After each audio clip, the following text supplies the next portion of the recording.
성도들에게는 두 종류의 언약적인 관계성, 언약의 공동체가 있습니다. 첫 번째는 태어나자마자 자연스럽게 맺어지는 가족 관계가 있고, 두 번째는 회심 후에 함께 신앙생활하는 교회 교인들, 성도들과의 언약의 관계성이 있습니다.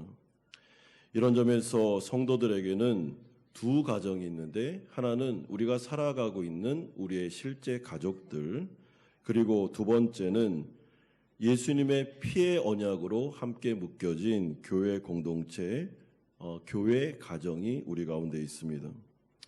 이런 점에서 기독교에서 사용하는 언약이라는 말은 책임지는 관계성을 의미합니다. 대표적인 구약의 단어가 헤세드라고 하는데, 이 헤세드라는 단어는 다른 사람을 책임져 주면서 언약적으로 사랑하는 것을 의미합니다. 부모는 자녀를 책임져야 하고 예수님은 교회를 책임져 주십니다. 그리고 예수님이 머리 대신 교회 가운데 있는 지체들, 성도들은 서로를 책임지면서 사랑하고 돌보고 위로하는 관계성을 가지고 있습니다. 이런 점에서 하나님께서 언약 공동체 가정을 통해 자녀들을 선물로 주셨다는 것은 너무나도 큰 은혜이자 부모에게는 책임이 따르는 축복입니다. 물론 육신적인 부모는 자녀들을 한평생 책임질 수는 없습니다. 그래서 더 정확히 말하면 하나님을 대신하여 결혼하기 전까지 일정 기간을 책임지는 것을 뜻합니다. 하지만 그렇다고 해서 그 책임이 작은 것은 아닙니다. 이들의 건강과 정서와 신앙과 감정과 교육 등을 우리는 그리스도를 의지해서 기꺼이 책임을 져줘야 하기 때문에 그렇습니다. 그러므로 확장된 교회 안에 주일학교를 맡고 있는 우리 선생님들은 또 다른 우리 자녀들, 신앙 안에서 교회 안에서 맡고 있는 우리 자녀들을 위해서 기도할 필요가 있습니다. 그만큼 책임감이 있기 때문에 교사가 어려운 것입니다. 신앙을 가진 부모는 자녀의 문제를 두고 하나님을 그래서 의지할 수밖에 없고, 그리고 교회 교사들도 자신의 반에 있는 아이들을 생각하면서 하나님께 기도할 수밖에 없는 것입니다. 이들을 회심시키고 이들을 예수님의 제자로 삼고 이들을 성장시키는 것은 우리의 노력도 중요하지만 하나님의 은혜가 절대적이기 때문에 그렇습니다. 이러한 가운데 우리의 자녀들이 태어나 성장하면서 많은 어려운 일들을 겪게 되는데, 이럴 때 부모의 마음은 찢어질 수밖에 없습니다. 예를 들어서 육신으로 아픈다든지 아니면 정서적으로 어려움을 겪을 때, 때로는 사춘기 시절을 보내며 너무나도 큰 질풍노도의 시기를 겪을 때, 학업의 문제나 진로의 문제로 괴로워할 때, 또는 부모와의 갈등으로 인해 아이들이 엇나갈 때 마음이 속상하고 우리의 마음에 어려움이 있는 것입니다. 그러나 가장 큰 어려움이라고 할 수 있는 것은 믿음의 부모에게는 자녀들이 교회를 안 나올 때, 예수님을 믿지 않을 때, 아무리 아이들을 설득하고 기도해도 아이들이 자꾸 교회를 떠나려고 할 때 부모의 마음은 너무나도 어렵습니다. 여러분, 자녀의 문제는 사실 겪어보지 않으면 다른 사람은 알 수가 없습니다. 그래서 다른 가정의 자녀의 문제를 두고 우리는 그 부모를 판단하거나 아니면 쉽게 그 문제를 이야기하지 말아야 됩니다. 여러분, 내가 뭔가를 안다는 식으로 이 가정의 문제에 대해서 이러쿵 저러쿵 이야기하는 것을 조심하셔야 됩니다. 왜냐하면 우리는 잘 모릅니다. 그리고 그 아픔을 겪는 당사자가 그 아픔을 오롯이 다 느낄 수밖에 없는 것입니다. 그러므로 부모는 자녀를 키울 때 어떻게 해야 되는가? 주일학교 교사들은 또한 어떻게 해야 되는가? 하나님의 손에 이들의 인생을 맡기면서, 그러나 우리가 할 수 있는 끈질기게 간절하게 하나님 앞에 나아가 기도해야 됩니다. 자녀를 위한 끈질긴 간절한 기도의 예가 성경에는 나오는데, 사무엘의 어머니였던 한나의 기도를 생각할 수 있습니다. 한나는 기도의 어머니로서 사무엘을 낳을 때부터 양육하여 하나님께 드릴 때까지 기도하며 신앙적으로 그 아이를 키웠습니다. 또한 역사적으로 보면 성 어거스틴의 어머니 모니카에 대한 이야기를 잘 아실 것입니다. 이단에 빠졌던 그 자신의 아들 어거스틴이 성적으로도 너무나도 문란한 신앙 생활을 이어갈 때 그녀가 할 수 있는 것은 아무것도 없었습니다. 어머니의 말도 듣지 않고 목사님의 말도 듣지 않고 그 누구의 말도 듣지 않고 그는 하나님에 대해서 굉장히 화가 나 있었고 그리고 믿는 자들에 대해서 불신앙을 가지고 있었습니다. 그래서 일부러 그랬는지 아니면 성적인 욕망에 빠졌는지는 모르지만 이단에도 빠지고 그리고 완전히 문란한 인생을 살면서 그게 죄인지도 모르면서 그는 빠져 살았습니다. 이에 대해서 모니카 어머니가 자신의 어거스틴을 생각하면서 낙심하지 않고 끝까지 기도합니다. 자신의 아들이 하나님께로 돌아오기를, 주님의 품에 안기기를 그는 눈물로써 기도했고 그 가운데 기적의 역사를 통해 하나님의 때가 되어 하나님께서 어거스틴을 만나시고 그를 회심시키시고 회개케 하시며 신학자요 목회자가 되게 하심으로 기적의 역사를 일으키셨습니다. 그러므로 중요한 것은 누군가가 끈질기게 기도할 수 있느냐가 중요합니다. 여러분 기도할 때 하다가 말다 하기가 쉽습니다. 왜냐하면 그 문제를 두고 기도하는데 이 문제가 해결되지 않고 도무지 이 기도가 응답되지 않는 것처럼 느껴지고 그 기간이 오래되면 사람은 누구나 지칩니다. 우리 자녀의 문제도요 지칠 때가 있습니다. 그래서 예수님께서 누가복음에 보면 끈질기게 기도하는 것이 믿음이다라고 하시면서 누군가가 끈질기게 기도할 수 있는 자가 있느냐, 이 시대에 그런 믿음의 사람이 누가 있느냐라고 한탄하신 적이 있습니다. 그러므로 우리가 한 달에 한 번 이렇게 특별한 시간을 가지면서 성도들이 함께 모여 우리의 자녀를 위해서 기도하고 교회의 자녀의 문제를 두고 어려워하고 있는 그 가정을 위해 중보하고 또한 주일학교를 위해 기도하고 또한 이 베트남에 있는 우리 많은 아이들의 영혼들을 위해서 기도할 뿐만 아니라 조국 대한민국의 그 부흥의 역사가 꺼져가는 모습들을 보면서 아이들이 교회를 떠나가는 모습을 보면서 이제 우리가 다음 세대를 위해서 기도해야 될 때가 되었다라고 생각하여 이런 시간을 갖고 있습니다. 여러분 한 달에 한 번만 기도하는 건 아닙니다. 계속 기도해야 됩니다. 그러나 우리가 의미를 두고 합심하여 기도할 때 하나님께서 우리의 기도를 들어주실 줄 믿습니다. 오늘 우리는 자신의 딸이 귀신에 들려 너무나도 많이 괴로워하고 있는 한 이방인 여인을 만나게 됩니다. 이 여인은 이방 여인으로서 예수님에 대한 소문을 들어 믿음을 갖게 되었고 이에 예수님을 찾아오게 됩니다. 하지만 예기치 못한 예수님의 반응에 순간 혼란을 겪게 되지만 그럼에도 이 여인의 믿음과 겸손은 끝까지 예수님을 붙잡고 끝까지 예수님 앞에 무릎 꿇고 자신의 딸을 구해주고 살려달라고 기도하는 쪽으로 나아가고 있습니다. 그리고 이 여인에게 드디어 예수님의 놀라우신 은혜와 능력이 나타나게 됩니다. 그러므로 이 말씀을 통해서 우리가 자녀들을 위해서 기도할 때 어떤 자세를 가지고 기도해야 되는지에 대해서 좀 생각해 볼 필요가 있다고 생각합니다. 첫 번째는 스로보니게 여인의 딸의 문제가 24절에서 26절까지에 나오고 있습니다. 예수님께 한 여인이 찾아왔는데 마가복음은 오늘 25절에서 26절을 통하여 이 여인을 소개하면서 두 가지 사실을 강조합니다. 첫째는 이 여인이 이방 여인이었다라는 것을 강조해주고 있습니다. 26절에 보면 그 여자는 헬라인이요 수로보닉의 족속이라.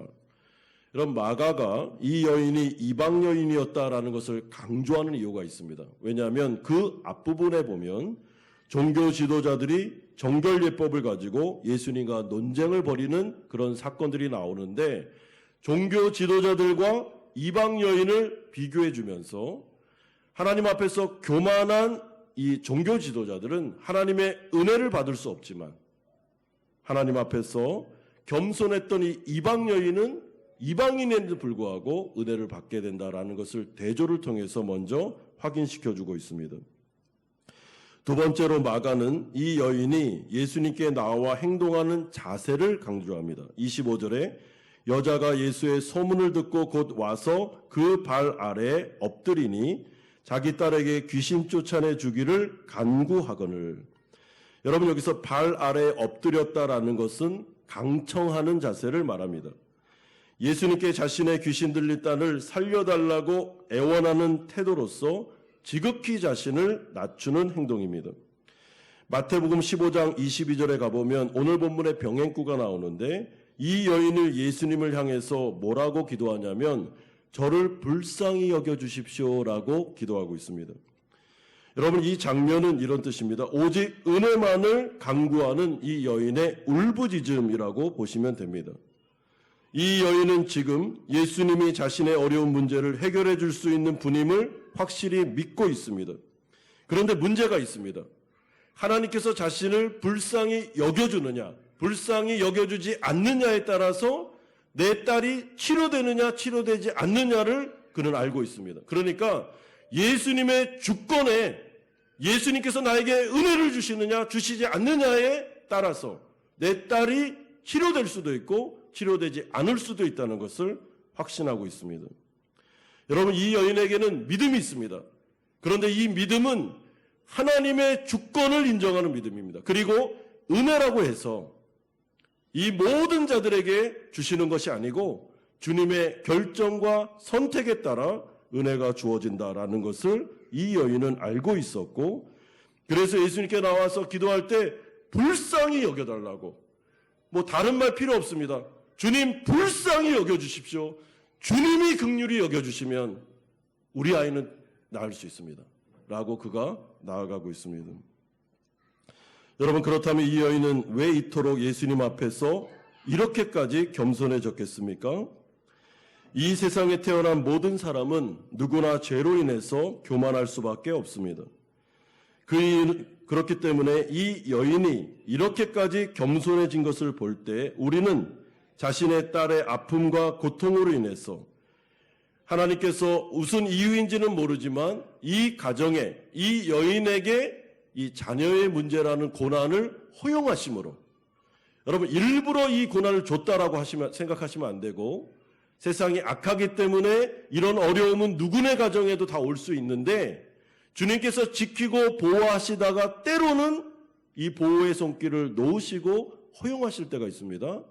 이 가정의 이 어려움을 허용하심으로 말미암아 고난이 왔고, 이로 인해서 이 수로보니게 여인은 자신의 인생에 대해서 진지하게 생각해 보면서, 여러분, 그 전까지는 사실 인생에 대해서 이렇게까지 진지하게 생각하지 않았을 겁니다. 그런데 이 딸이 귀신 들렸고 너무나도 아프고 고통 중에 있는 이 모습을 보면서 인생을 돌아보면서 도대체 인생이 뭐냐? 왜 우리 가정에 이렇게까지 어려움이 왔는가? 그리고 귀신 들린다는 게 과연 뭐야? 우리 딸은 왜 이러움을 겪어야 돼? 왜 인생이 이렇게 고달파? 왜 인생이 이렇게 어려워? 라는 그 수많은 생각과 그 아픔을 가지고 이 여인이 고민하다가 낮아지게 된 것이죠. 그리고 그 가운데 분명히 이 여인에게 복음이 들렸을 겁니다. 예수님에 대한 소식이 들렸을 것입니다. 여러분, 그렇기 때문에 우리가 이 사실을 볼 때 표면적으로 보면 이 여인은 불행한 여인입니다. 자신의 딸이 귀신 들렸습니다. 자기가 컨트롤할 수 없습니다. 도와줄 방법이 없어요. 아무리 노력해도 이 아이는 정말 정상적인 아이로 자라갈 수가 없습니다. 그런데 영적인 시각으로 보면 여러분, 이 수로보니게 여인에게, 그리고 이 이방 여인에게 사실 하나님의 은혜가 임하고 있다는 것을 우리는 확인할 수 있습니다. 왜 그렇습니까? 이 여인이 지금 겸손해졌잖아요. 이 여인의 마음속에 믿음이 들어갔지 않습니까? 그리고 이 여인이 예수님께 나왔지 않습니까? 예수님께 나왔는데 그냥 나온 게 아니라 이 여인의 자세를 보십시오. 얼마나 겸손하고 간절하게 자신의 인생과 딸의 인생을 두고 진지하게 기도하는 이 모습을 볼 때 영적으로 보면 이 여인에게는 지금 은혜가 임한 것이 확실합니다. 그러므로 우리가 여러분 인생을 보실 때 표면적으로만 우리의 인생, 다른 사람의 인생을 보시면 안 됩니다. 표면적으로만 보면 고난이 오고 아픔이 오고 어려움이 오면 아유, 하나님 앞에서 벌 받았나 봐. 참 인생이 저렇게도 힘들면 어떻게 살아? 이런 식으로 볼 수 있는데 여러분, 이건 세상적인 시각입니다. 영적으로 보면 또한 이 마가복음을 통해서 이 마가가 성령의 감동함을 받고 하고 싶은 이야기는 이 이방 여인, 누구도 알지 못했던 수로보니게, 이 여인에게 드디어 하나님의 은혜가 임했는데, 하나님의 은혜가 임하는 방식이 우리가 정상적으로 생각하는 그런 상식적인 방식이 아니라 고난을 통해서, 어려움을 통해서, 그것도 자신의 분신과 같은 너무나도 사랑하는 그 딸에게 귀신이 들리는 말도 되지도 않는 이 어려움을 통해서 이 가정에 은혜가 임한다라고 우리 가운데 알려주고 있습니다. 여기 우리 앉아 계시는 우리 어머니들, 여러분 딸을 가진 어머니들은 이 고통을 아실 겁니다. 여성들, 어머니들은 딸의 아픔을 더 많이 알 것 같아요. 내 딸이, 이렇게도 예쁜 딸이 귀신 들려 지금 정상적인 상황이 아닙니다. 그러니 마음이 얼마나 어려웠겠습니까? 그러나 다행스러운 것은 하나님의 은혜 가운데 믿음이 들어갔고, 마음이 너무나도 가난하고 낮아졌고, 그래서 예수님께 나와 기도하고 있다는 것, 이것이 은혜가 임한 증거임을 첫 번째로 말씀해 주고 있습니다. 그러므로 두 번째는 이 수로보니게 여인에게 있었던 믿음은 과연 무엇인가 오늘 알려줍니다. 예수님은 이 여인의 간청에 어떻게 반응하십니까? 26절에 대답하여 이르시되 자녀의 떡을 취하여 개들에게 던짐이 마땅하지 아니하니라. 여러분, 이게 무슨 말일까요? 이 말은 허락입니까? 거절입니까? 잘 모르겠습니다. 그러나 충격적이게도 예수님의 입에서 이 여인을 향하여 개라는 말이 나왔습니다. 여러분, 이것은 굉장히 모욕적인 표현인데, 왜냐하면 이 당시에 여러분 다 아시다시피 유대인들은 이방인을 향해서 업신여기는 말로 개라고 불렀습니다. 그런데 어떻게 예수님의 입에서 이 여인을 향해서 이런 말이 나올 수 있습니까? 그 시대 분위기로 보면 충분히 말할 수 있지만 우리가 알고 있는 예수님으로 봤을 때는 좀 이상하지 않습니까? 굉장히 예수님은 냉정하게 차갑게 이 여인을 대하시고 마치 이 여인을 이렇게 다시 돌려보내는, 냉정하게 돌려보내는 것처럼 우리는 여길 수가 있습니다. 그러므로 이 말은 쉽게 풀어 설명하면 이런 뜻입니다. 내 집에 자녀들과 애완견이 함께 있지만 어떻게 자녀들의 식사 시간에 그 떡을 개에게 먼저 줄 수 있겠느냐라는 뜻입니다. 네가 어떻게 먼저 이 자녀들이 먹는 식탁에 올라와서 개가 같이 먹으려고 하느냐? 저리 비켜라. 넌 아니야. 라고 말씀하시는 뉘앙스입니다. 여러분, 그러면 주님은 지금 왜 이러시는 걸까? 물론 주님이 일부러 이 여인의 믿음을 테스트하기 위해 이렇게 행동하고 계시다고 해석하면 문제는 간단합니다. 하지만 오늘 본문의 맥락상 여러분, 이렇게 해석하는 것은 좋지 않은 해석이라고 저는 생각합니다. 오히려 주님은 지금 이 여인에게 구원의 순서를 알려주고 계신다라고 해석하는 것이 바람직합니다. 그러니까 거절은 아닌데, 왜 제가 이렇게 해석을 하냐면 이 개라는 단어가 두 종류가 있습니다. 헬라어 단어로. 하나는 집 밖에서 떠돌아다니는 개들을 표현하는 개가 있고, 또 하나의 표현은 애완견, 집 안에서 사랑받는 애완견을 쓰는 단어가 하나 있습니다.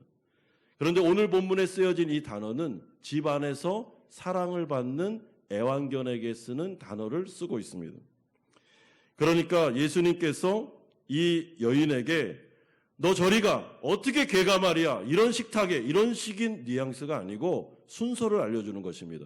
먼저 나는 유대인에게 은혜를 베풀고 그 다음 차례에 너희들에게, 이방인들에게 가는 거야 라고 하면서 이게 순서를 알려주는 것이죠. 여러분, 우리가 강아지를 키우는 집안에 보면 먼저 이 식사를 가족들이 합니다. 그리고 난 다음에 그 식탁에 개를 올려놓고 같이 먹는 집은 있을 수도 있지만 없어야 됩니다. 오늘 이 성경상은 없어야 됩니다. 그렇게 하면 안 됩니다. 애완견은 그 밑에서 먹어야 되고 부스러기가 떨어지면 그거를 먹는 정도. 요즘에는 이제 사료를 주니까 사료를 먹어야 됩니다. 그러니까 이런 상상을 하시면 될 것 같습니다. 그런데 이 여인이 놀랍게도 이러한 예수님의 의중과 예수님의 뜻을, 예수님의 마음을 간파하게 됩니다. 여러분, 이 여인의 마음이 만약에 이 개라는 단어를 들었을 때 마음이 상하고 자존심이 상했다면 분명히 박차고 교만했다면 떠나갔을 겁니다. 여러분, 만약에 우리가 교회에 왔는데 어떤 사람들이 우리의 자존심을 상하게 만들면 여러분 교회를 떠나지 않겠습니까? 아니, 이 교회는 맨날 마음을 어렵게 하고 아니면 자존심 상하게 하고 이런 일들이 비일비재로 있으면 왜 이 교회에 다녀? 그냥 다른 교회 다니지. 이렇게 할 수도 있습니다. 그런데 이 여인이 그렇게 하지를 않습니다. 왜냐하면 이 이방 여인은 지금 예수님께 은혜를 구하러 왔고 은혜가 무엇인지를 정확히 알고 있었기 때문입니다. 우리가 생각할 때 은혜란 값싼 무엇으로 생각할 수 있는데 여러분, 이 마가복음에 적어도 말하는 은혜는 값싼 은혜가 아닙니다. 하나님께서 은혜를 주실 때 종교 지도자들과 같은 교만한 자들에게는 절대로 은혜를 안 줍니다. 여러분, 은혜가 값싸면 막 덤핑하듯이 막 뿌리면 되잖아요. 누구나 다 은혜를 받아라. 예, 거기까지는 맞습니다. 그런데 교만하면 은혜 못 받습니다. 이 은혜가 너무나도 귀하고 이 은혜가 엄청난 대가를 지불하고 우리에게 왔기 때문에 하나님께서 이 은혜를 주실 때 누구든 다 은혜 받을 수 있습니다. 그러나 이 은혜에 대해서 소중하게 여기지 않고 굉장히 거들먹거리면서 하나님 앞에 나와서 교만하게 굴면 은혜 안 줍니다. 은혜 없습니다. 이 은혜의 소중함을 알고 이 은혜라는 게 나에게는 거저 왔지만 예수님의 핏값을 통해서 엄청난 은혜를 위한 대가가 지불되었고 그래서 우리에게 온 이 은혜이기 때문에 이 은혜는 너무나도 소중하고 너무나도 간절하고 너무나도 귀한 것이기 때문에 겸손한 자세로 이 여인과 같이 저를 불쌍히 여겨주십시오. 제발 은혜를 주십시오. 하는 자들에게 하나님께서 막 무한히 부어주시는 은혜가 바로 이 은혜입니다.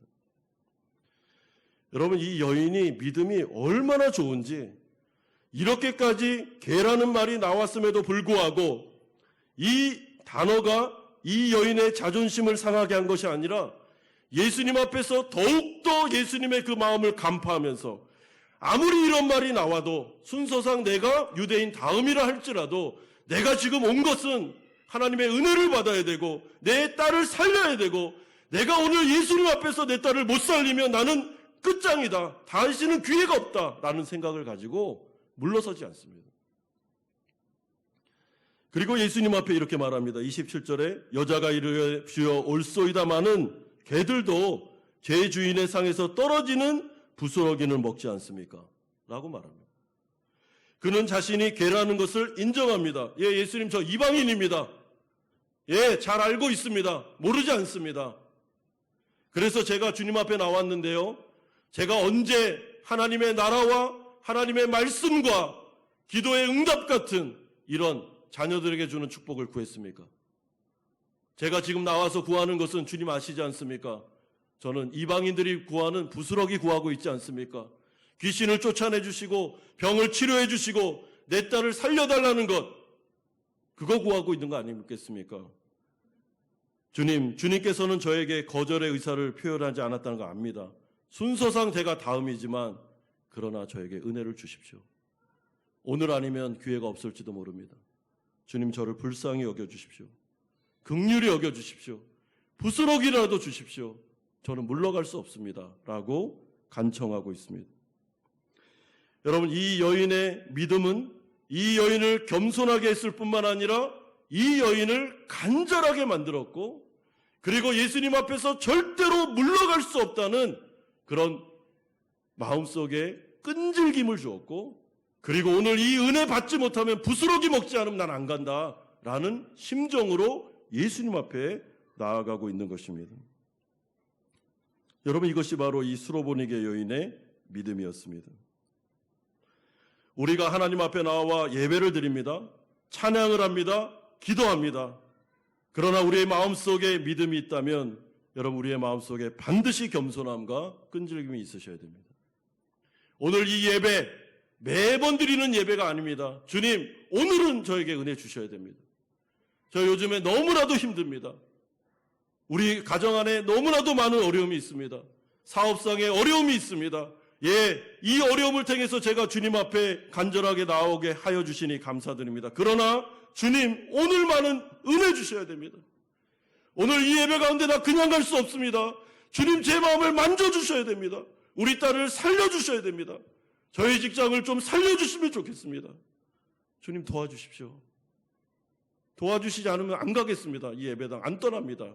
그런 심정이죠. 다른 영혼들을 위해서 기도할 때도, 여러분 우리 자녀들을 위해서 기도할 때도, 우리 교사들이 여러분들의 반 아이들, 그 아이들 위해서 기도할 때도 여러분 이런 심정으로 기도해 보신 적이 있습니까?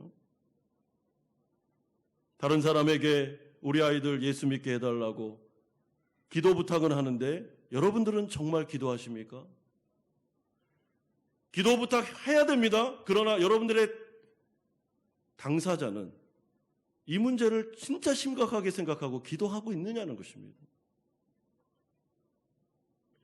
나에게 우리 반에 유년부 그리고 초등부, 중고등부 아이들을 몇 명의 아이들을 맡겨주셨는데 그럼 그 아이들을 위해서 기도하십니까? 제가 성교한국이라는 그 집회 이야기를 들은 적이 있습니다. 그 성교한국 집회가 시작될 때 예배가 시작되는 그 자리에 기도팀, 중보기도팀이 하루 전이나 이틀 전에 와서 그 의자를 붙잡고 기도한답니다. 여기 앉는 이 아이가 하나님의 백성이 되게 하시고 선교사가 되게 하시고 은혜를 주십시오.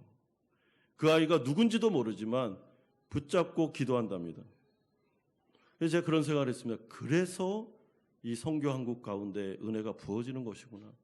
누군가는 기도하고 있기 때문에, 누군가는 부르짖고 있기 때문에, 누군가는 주님의 마음을 가지고 간절하게 나아가고 있기 때문에 이런 일이 있는 거구나라는 생각을 한 적이 있습니다. 그럼 만약에 우리의 예배 가운데 누군가는 이 금요 찬양 예배를 위해서 기도하는 팀이 있다면, 눈에 보이지 않지만 누구도 알아주지 않지만 누군가는 주일 예배를 위해서 기도하는 자가 있다면, 누군가는 설교자를 위해서 기도해주는 중보자들이 있다면, 누군가는 이 아이들을 위해서, 우리 주일학교를 위해서 기도하는 분들이 계시다면 그럼 반드시 역사는 일어나게 될 것입니다. 그러므로 예수님은 이 여인에게 어떤 축복을 주십니까? 부스러기 축복뿐만 아니라 떡의 자녀들의 축복까지도 주시는 예수님의 모습이 29절에서 30절에 나타나고 있습니다. 이 여인의 놀라운 고백을 듣고 예수님이 29절과 같이 반응하십니다. 예수께서 이르시되 이 말을 하였으니 돌아가라, 귀신이 네 딸에게서 나갔느니라 하시매.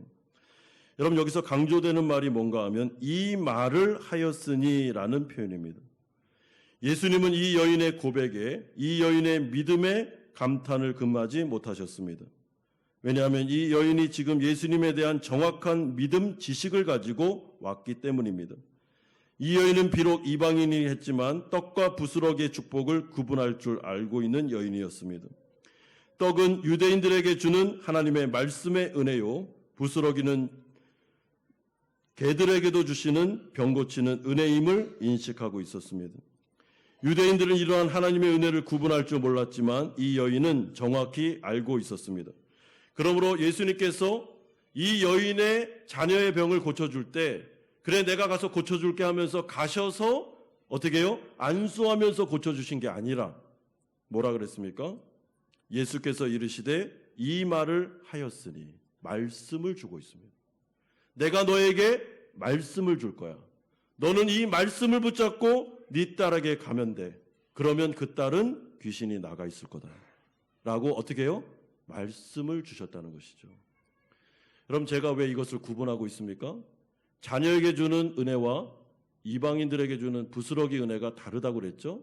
자녀에게 주는 은혜가 뭐라 그랬습니까? 하나님의 말씀. 부스러기 은혜가 뭐라 그랬습니까? 병 고치는 은혜. 그러므로 지금 예수님께서 이 여인에게 병도 고쳐주시고 병을 고치는 그 가운데 뭘 주셨다고요? 말씀을 주셨다는 거예요. 내가 너에게 말씀을 준다. 너 내 약속을 믿고 가면 돼. 너에 따른 귀신이 나갔을 거야. 온전하게 됐을 거다. 이 말씀이 역사하는 것을 너는 체험하게 될 거야 하면서 자녀에게만 주는 놀라운 하나님의 말씀의 축복을 이 여인에게 주면서 자녀의 축복과 부스럭의 축복을 같이 주고 있습니다. 여러분, 이 여인이 집에 갔습니다. 집에 간 다음에 어떤 일이 벌어졌습니까? 30절에 여자가 집에 들어가 본즉 아이가 침상에 누웠고 귀신이 나갔더라. 여러분, 이때 이 스로보니게 여인이 어땠을까요? 마음이 전율이 오르지 않았겠습니까? 이 여인의 믿음이 예수님께서 말씀을 주셨고 가라. 그러면 내 말을 믿고 가면 분명히 나아지는 것을 확인하게 될 거야 라고 믿고 갔는데 실제로 예수님의 말씀이 성취되는 것을 경험하고 있습니다. 막 전율이 흐르는 거죠. 그리고 분명히 이 여인은 예수님의 제자가 됐을 겁니다. 예수님을 따라가는 이방 여인이 됐겠죠. 여러분, 주님께서 자신이 사랑하는 백성들에게 놀라운 은혜를 주실 때는 부스러기 은혜만 주지 않습니다. 말씀의 은혜를 같이 주십니다. 여러분, 그러므로 주님께서 이 여인에게 두 가지 축복을 다 주셨듯이 항상 자신의 자녀들인 성도들에게는 두 가지 축복을 같이 주십니다. 어떻게 주십니까? 너무나도 힘든 문제 가운데 하나님 앞에 나아가 기도하며 간절히 매달릴 때 하나님께서 반드시 그에게 먼저 말씀을 줍니다. 네 사업이 재건될 거다. 너의 가정이 회복될 거야. 네 딸이 살아날 거다. 라는 확신의 말씀을 먼저 줍니다.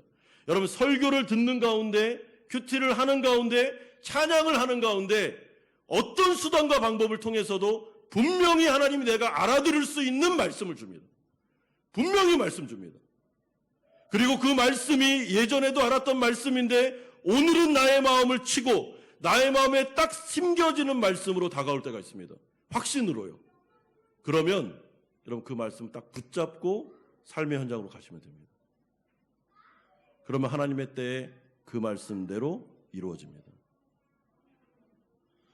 그렇기 때문에 성도들은 예배하는 것이고 설교 듣는 것이고 큐티하는 것이고 말씀을 가까이 하는 것이죠. 왜냐하면 하나님의 언약의 말씀이 언제 나에게 올지 모르기 때문에 이 상황에 적실한 말씀이 성령의 은혜를 통해서 언제 나에게 임할지 모르기 때문에 우리는 이 은혜의 자리를 놓치면 안 됩니다. 오늘 이 밤에 성령을 통해서 부족한 저의 입을 통해서 이 자리에 앉아있는 성도님 중에 누군가에게는 하나님께서 확신의 말씀으로 다가오실 때가 있습니다. 여러분, 그러면 그 말씀 붙잡으십시오. 나성현 목사가 하는 말이 아닙니다. 주님이 주시는 말씀입니다. 그리고 그 말씀 붙잡고 낙심하지 말고 끈질기게 믿음을 가지고 겸손하게 하나님 앞에 나아가 기도하십시오. 뒤로 물러가지 마십시오. 은혜 주시지 않으면 안 갑니다. 절박한 마음을 가지고 기도하십시오. 불쌍히 여겨달라고. 여러분, 그러면 이 딸도 고침을 받고 자녀에 주는 은혜도 받고 하나님께서 이 가정을 완전히 회복시킵니다. 하나님께서는 우리에게 복을 주기를 원하지 저주하기를 원치 않습니다. 우리 가정이 잘 되기를 원하지 못 되기를 원하지 않습니다. 사랑하는 성도 여러분, 자녀들을 위해서 기도할 때 여러분, 내가 먼저 기도해야 됩니다. 내가. 기도 복답도 하셔야 됩니다. 그러나 기도 부탁만 하시면 안 됩니다. 내가 기도해야 됩니다. 내가. 여러분, 우리 자녀 중에 교회를 떠난 아이들 있죠? 교회를 좀 등한히 하는 아이들 있죠? 그럼 정말 절박하십니까? 이 아이들의 구원의 문제가? 기도하셔야 됩니다. 그리고 다음 세대를 위해서 기도할 때 우리 교사분들 아이들에게 잘 준비해서 말씀 증거하는 것도 중요하지만 여러분, 기도하셔야 됩니다. 우리 아이들 위해서 이름을 불러가면서 그럴 때 하나님의 은혜가 주어지게 되는데 먼저는 약속의 말씀을 통해서 하나님이 내 마음에 감동을 줍니다. 그리고 그 약속의 말씀이 내 마음에 확 들어옵니다. 아, 살았구나. 살겠구나. 이제 하나님께서 은혜를 주시겠구나. 그러면 산 것입니다.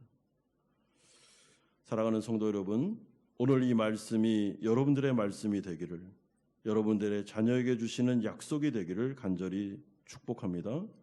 그리고 기도 가운데 정말 우리의 기도가 이 수로보니게 여인과 같은 끈질기고 간절한 겸손한 기도가 되기를, 하나님 내 아이를 불쌍히 여겨 주시옵소서.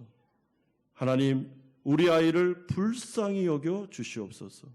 한마음교회에 있는 모든 우리 아이들 불쌍히 여겨 주시옵소서. 베트남에 있는 우리 아이들 불쌍히 여겨 주시옵소서. 조국 대한민국에 있는 주일학교를 불쌍히 여겨 주시옵소서. 간절하게 기도하시는 성도님들 되시기를 주 예수 그리스도의 이름으로 축원드립니다.